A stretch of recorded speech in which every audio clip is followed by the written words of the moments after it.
আজকের ছুটির দিনটা ছিল একটু অন্যরকম। আসসালামু আলাইকুম, কেমন আছেন সবাই? বাটা বাটনা করার জন্য সব কিছু আগে ভেজে নিচ্ছি। এখানে চিংড়ি ভাজতেছি, আর এই যে হচ্ছে পেঁয়াজ রসুন ভেজে নিয়েছি, তারপরে শুটকি ভেজে নিয়েছি, মরিচ আর কালো জিরাটা আগে করে নেওয়া হয়েছিল। বাদাম আমি আগে ভেজে রাখছিলাম গাইস। শুরুতে আমি বাদামটাই বাটলাম, তারপর হচ্ছে চিংড়ি বাটবো, একটা একটা করে বাটবো আর কি।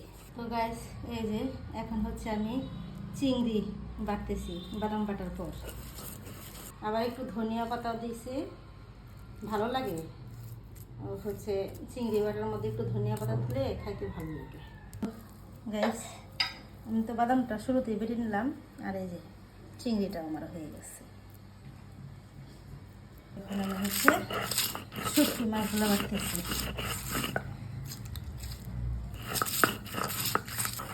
তো গাইস একে একে আমি হচ্ছে 3 রকমের ভর্তা করে ফেলছি, আর এটা হচ্ছে কালো জিরাও বেটে ফেলছি, আরেকটা করবো বাটা। আমার বাটা শেষ গাইস। আমি হচ্ছে চিকেনটা দিয়ে একটা রেসিপি দিয়ে দেবো, এটা আপনাদের সঙ্গে শেয়ার করবো। আজকে আমরা কি খাবো দুপুরবেলা, অন্যরকম শুক্রবার।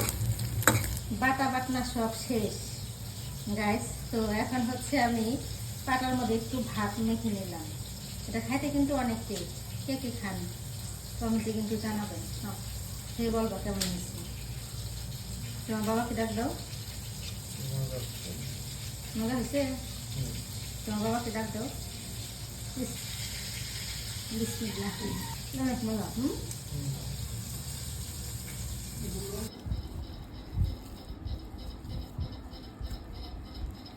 তো গাইস আমি হচ্ছে চিকেন ভর্তা করে নিলাম। ধনিয়া পাতা শেষ হয়ে গেছে, মনে নাই, আর অল্পই ছিল। তো গাইস আমি হচ্ছে চিকেন ভর্তাটা করার পর আমার হচ্ছে যেটা মাছ হচ্ছে রুই মাছের পিস দিয়েছি, হচ্ছে একদম মুচমুচে করে ভাজবে। তো গাইস আমি হচ্ছে মাছের কাঁটাগুলো ছাড়াই নিলাম। পড়তে চায় না হাত থেকে, ছাড়তে চায় না, কাঁটা লেগে থাকে। মাছ ভর্তা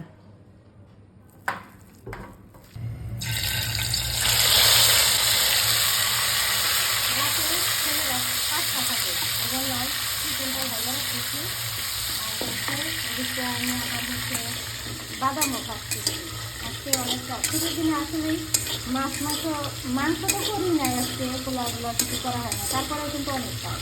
আর এই যে অনেকগুলো ভাজছি, আরও কতগুলো শুকা ছাড়াই রাখছি।